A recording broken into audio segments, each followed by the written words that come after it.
Hey everyone, it's Tim from Linessa Farms, Specialty and Heirloom Livestock.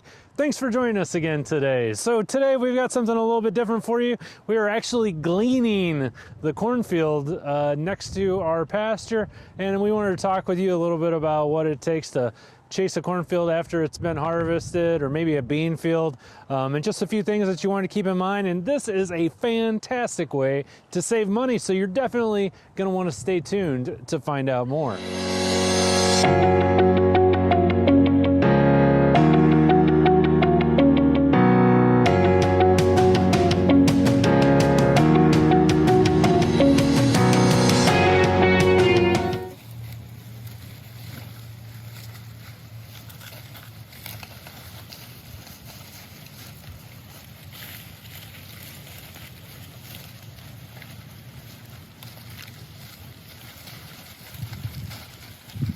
All right, it is cold in Indiana today.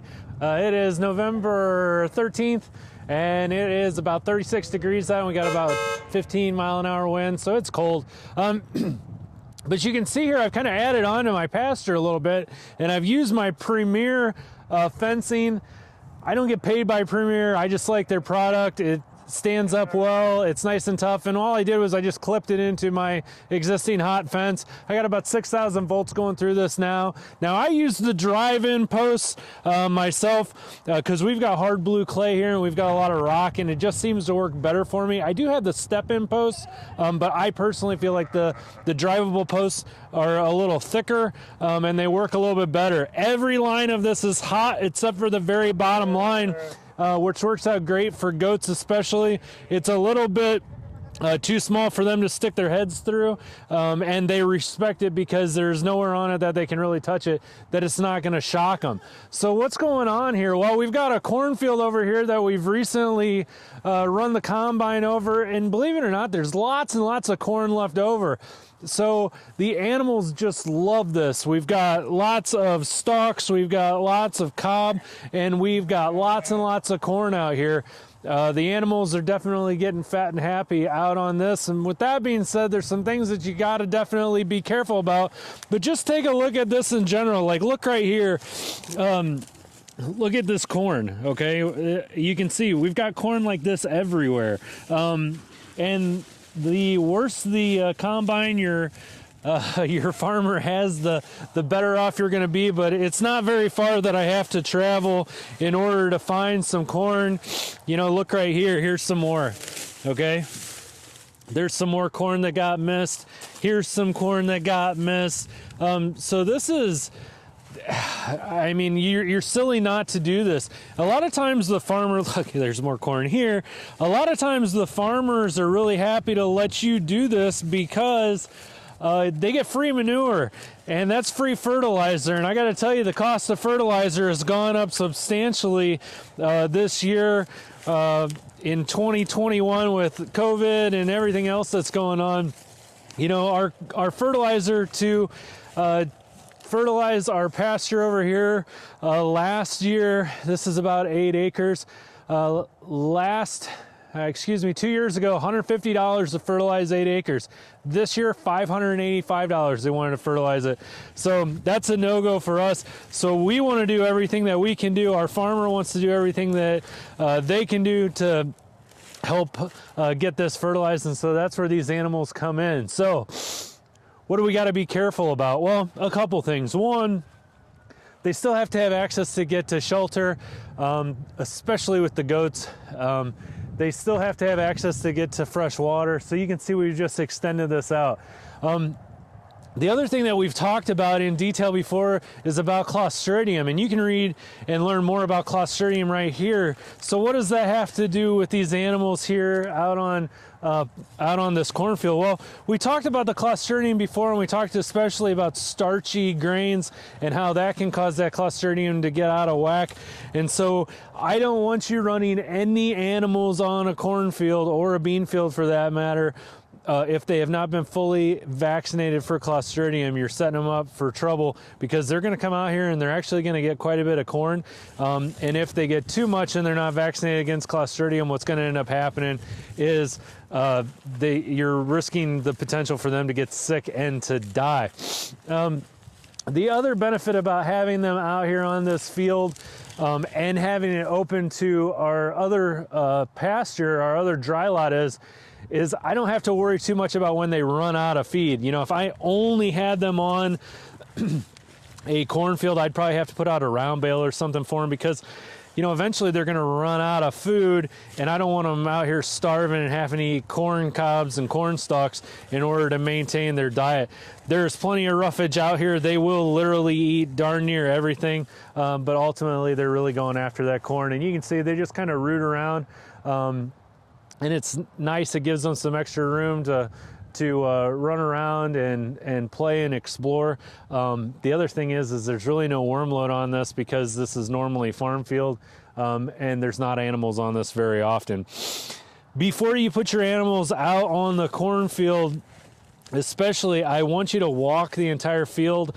And I know that sounds rough, but you got to do it. And the reason for that is if by chance your farmer missed or something happened to where they dumped a pile of corn on the ground, maybe they overshot the truck or they had a malfunction with the combine, and you've got a pile of corn out there, you know, for a farmer to lose 100 pounds of corn on the ground is not that big of a deal. If these animals were to get into 100 pounds of whole corn and just eat it down, you are in big, big trouble, regardless of if they have Clostridium or if they don't. You're going to be in big, big trouble. So soybeans, let's talk about soybeans. Can you glean a soybean field? And when I use that term gleaning, what I mean is that's just a fancy way of saying going around behind the harvest and getting what is left. You know, you can glean soybeans, especially for sheep and goats. Sheep and goats can have soybeans, raw soybeans, without any problem. It's not as good, it's not as beneficial, it doesn't have as much bypass protein as soybeans that have been cooked down. When they actually cook down soybeans, it actually eliminates some chemicals in there that cause issues and actually hurt that protein content a little bit. So believe it or not, when you cook protein, you're actually getting more, you're increasing that protein content.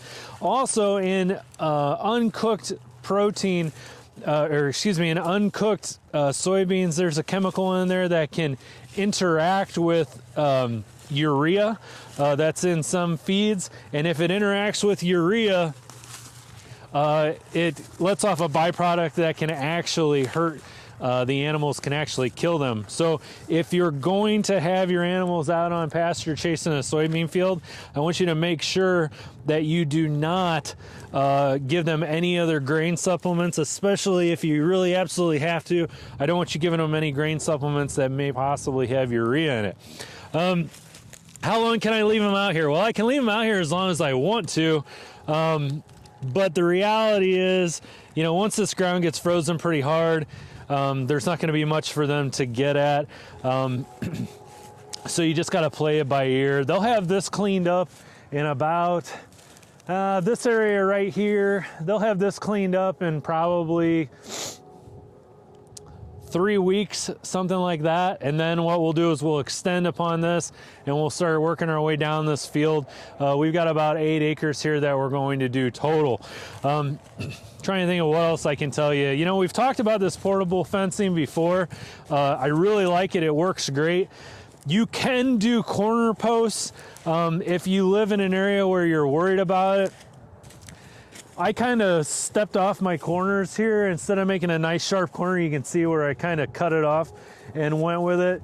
Here in a moment, we'll go over and we'll actually show you what it looks like when you use the corner post. Definitely something that you'll want to consider. And again, if you want to check out the Premier Fencing, you can check that out at the link in the description below. So with that being said, let's head over really quick and I'll show you what I'm talking about with those T-posts and corner posts. So let's head over that way and take a look.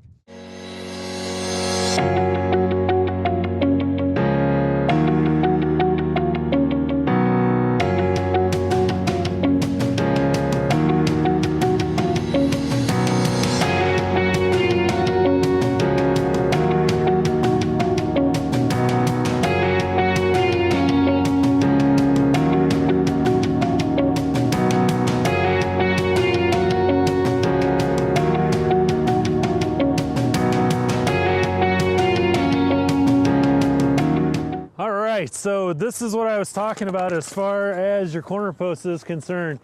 If you have corners and you want to do sharp corners with that Premier fencing and you want to pull it tight, just drive a T-post. Get a piece of 2-inch PVC, place it over top of it, slide it all the way down to the ground, and then you can pull it nice and tight around this, and you don't have to worry about it shorting out on the T-post. You don't have to waste your money buying some silly contraption that's not going to work that well. You know, we're always looking for ways to save money here on the farm. We're always looking for ways to be more environmentally friendly. This works out great for us, and it works out great for our local farmers. You know, it's no loss, no harm, no foul to most of these local farmers. I think you'll be surprised if you start asking around if there's areas where you can run your animals and get some grazing in this time of the year. You know, the harvest is done for them, and shoot, it's just free fertilizer. Be responsible when you're putting your animals on other people's property. Make sure that you're keeping them well confined and appropriately confined, and make sure you're keeping an eye on your animals. Don't put your animals somewhere when the weather's getting kind of questionable, especially this time of year, and you know, don't check on them. You got to check on your animals each and every day, at least once a day, if not twice a day. You know, they can get into places that they're not supposed to be. They can get into accidents, they can get hurt, and it's very important for you to keep tabs on them. So that's kind of my word of caution if you're going to run them on a field. And again, the two main things that we want to remember: you want to make sure that they're vaccinated against Clostridium, especially. I'm a big fan of just doing the CDT together because tetanus is something that you just can't avoid either. So again, CDT. And then the second thing is we've definitely got to walk that field before we put them out there and make sure that we don't have any piles of any feed that they could possibly get into, or anything else that they could get into and get hurt for that matter. With that being said, I'm Tim from Linessa Farms, specialty in heirloom livestock. Thanks for joining us again today, and I look forward to seeing you again next time.